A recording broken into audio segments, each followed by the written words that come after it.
Hello friends, Samuel Butler के बारे में डिस्कस करेंगे। विक्टोरियन पीरियड के अंडर आते हैं, विक्टोरियन एरा के राइटर हैं सैमुअल बटलर। उनके बारे में डिस्कस करेंगे। सैमुअल बटलर के बारे में 1835 से लेकर 1902 तक ये इनका लाइफ स्पेन है। ओके, ये इनको आइकॉनोलास्टिक बोला जाता है। आइकॉनोलास्टिक बोला जाता है, ये एक टर्म है। ये टर्म क्या है? ये टर्म बोली जाती है उनके लिए जो अगेंस्ट होते हैं फिक्स्ड आइडियोलॉजी के ओके, जो जैसे रिलीजियन और बिलीफ पे हो जाते हैं, उनके अगेंस्ट होते हैं आइकॉनोलास्टिक। ओके, ये सैमुअल बटलर आइकॉनोलास्टिक थे। ओके, और ये इनकी अगर बॉन्डिंग देखें, इनकी अपने फादर के साथ बिल्कुल भी अच्छी बॉन्डिंग नहीं थी, बिल्कुल नहीं बनती थी। और इनके फादर और बटलर दोनों एंटागोनिस्ट थे, एक दूसरे को हेट करते थे।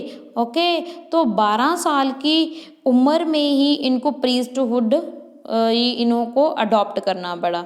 इनके फादर का तो बहुत ही ब्रूटल बिहेवियर रहा है सैमुअल बटलर के लिए। और एजुकेशन में अगर देखें तो बटलर के जो फादर थे वो चाहते थे वो प्रीस्ट बने, मगर जो बटलर थे वो चाहते थे मैं एजुकेशन गेन करूं। ठीक है, ये फादर चाहते थे तो प्रीस्टहुड की स्टडी कर और प्रीस्ट ही बने, मगर इसीलिए क्योंकि उनके फादर उनको समझते नहीं थे, इसीलिए ये अपने पेरेंट्स के लिए उन्होंने लाइन लिखी है, brutal and stupid by nature. ये लाइन खुद सैमुअल बटलर ने अपने पेरेंट्स के लिए लिखी है, बोली है। और अगर हम स्टडी की बात करें तो इन्होंने क्लासिक्स और मैथ्स में डिग्री ली थी। 1857 में ये न्यूजीलैंड से ठीक है, न्यूजीलैंड से चले जाते हैं। ओके, न्यूजीलैंड चले जाते हैं और फिर क्या करते हैं, वहाँ पे ये शिप फार्मिंग भी करते हैं। ओके, देन ये मैं आपको ये बता दूं कि ये ना ऑयल पेंटिंग है ना, पेंटिंग का ये एक और फॉर्म होता है, अलग अलग तरह की तरीके की पेंटिंग होती है। ये ऑयल पेंटिंग में बहुत अच्छे थे, तो ये इन्होंने एग्जीबिशन भी लगाई थी ऑयल पेंटिंग की 1869 से लेकर 1876 तक। और ये पहले हमने बात की थी ना, ये चले गए थे न्यूजीलैंड और उसके बाद चले गए थे ये 1857 में, और 1862 में ये वापस आ जाते हैं इंग्लैंड में। और इनका जो कीन इंटरेस्ट था उस समय, ये डार्विन की जो थ्योरी थी ना एवोल्यूशन की, उसके ऊपर इनका बहुत ज़्यादा इंटरेस्ट था। डार्विन की थ्योरी क्या बोलती है? वो थ्योरी बताती है कि कैसे एक हम ह्यूमन बींग बने, वो यानी कि इस थ्योरी में ये बताया गया कैसे कैसे एवोल्यूशन हुआ, कैसे कैसे वो सारा दिखाते हैं, कैसे जैसे वो ऐसे बहुत, जैसे पहले हमारे जो पूर्वज थे वो मंदिर थे, इस टाइप का। इस थ्योरी में इनको बहुत इंटरेस्ट था। ओके, ये अपने सैमुअल बटलर को। तो वर्क्स के ऊपर आ जाते हैं। इनका जो फर्स्ट वर्क था, the first year in a Canterbury settlement, 1863 में इनका ये वर्क आता है। Then Darwin among the machines, Darwin among the machine, ये भी 1863 में आता है। ये आर्टिकल्स के कलेक्शन फॉर्म में आता है। ये इन्होंने रेफरेंस ऑफ एराहन का भी मिलता है। एराहन के बारे में हम थोड़ा सा आगे भी देखेंगे लेटर। एराहन एक नॉवल भी इन्होंने लिखी। एराहन ये बहुत अच्छा वर्क है। इसके बारे में थोड़ा सा, एराहन क्या हो सकता है ये हम देखेंगे क्या मतलब है इसका। और आगे आ जाता है 1865 में इनका वर्क आता है लुकोब्रेशियो एम्बेडिया। तो एराहम जो इनका वर्क था, नॉवल थी, और इसका एक और टाइटल है दैट ओवर द रेंज, 1872 में आता है। और ये एराहम को अगर हम रीअरेंज करें, इनको उल्टा लिखें, जैसे इसका मतलब बनता है नोवेयर, जिसको हम एनाग्राम लेटर्स बोलते हैं। एनाग्राम करें ठीक है इन लेटर्स को, तो ये नोवेयर बनता है। और ये जो इनका ये वर्क है ये इन्होंने अनोनिमसली पब्लिश करवाया था, गुमनाम से पब्लिश करवाया था, और ये एक सेटायर है, सेटायरिकल वर्क है ये। एराहन नॉवल थी ये, सीक्वल एराहन नॉवल पहले तो ये 1872 में आई और उसके बाद इसके सीक्वल रिवाइज्ड फॉर्म में आई एराहन 20 ईयर लेटर 1901 में इनका ये नॉवल आती है।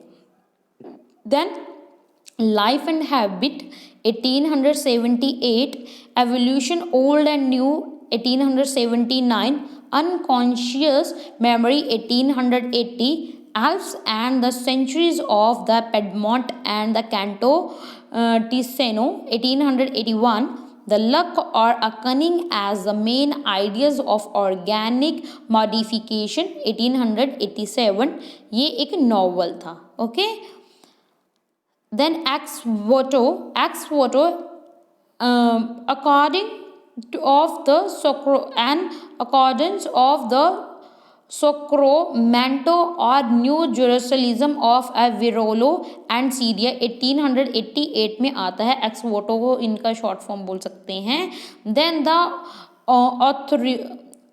ऑथरियो ऑफ द ओडिसी 1897, ये इम्पॉर्टेंट वर्क है इनका। The Iliad of Homer and Iliad, ये ट्रांसलेशन की थी इन्होंने।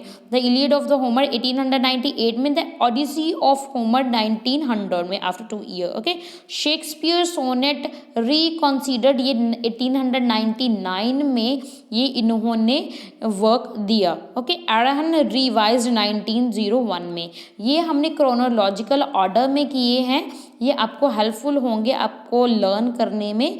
तो देन आ जाता है the way of all flesh 1903 में।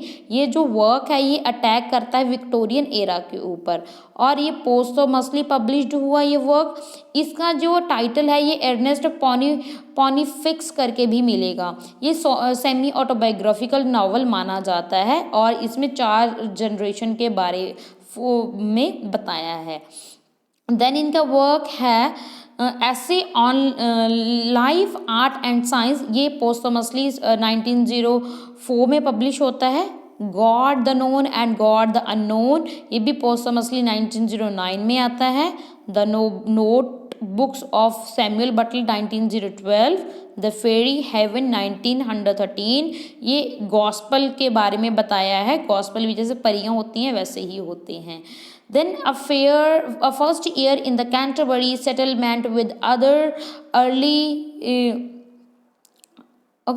ऐसे 1914 में इनका वर्क आता है। तो मोस्ट इंपॉर्टेंट कितने वर्क्स डिस्कस किए हैं? मोस्ट इंपॉर्टेंट इनके कौन कौन से हैं? मोस्ट इंपॉर्टेंट है इनकी ट्रांसलेशन वो लर्न करनी है, इनके ईयर भी होने चाहिए और आपको समरी भी पढ़नी चाहिए। ओके इलियाद है जो 1898 में आया। ओडिसी है 19 ये आती है 1900 में और एरेहन ये सैटायरिकल नॉवल है 1872 में आया और इसका रिवाइज्ड भी आता है 1901 में। Then the way of all flesh 1903 में और इसमें विक्टोरियन एरा के ऊपर सैटायर किया है। ओके ये सब आज हमने किया। आई होप ये जो सैमुअल बटलर के रिलेटेड जितने भी इम्पॉर्टेंट पॉइंट्स थे एग्ज़ाम में आपकी हेल्प करेंगे। Thanks for listening me. God bless you. Best of luck for your exams.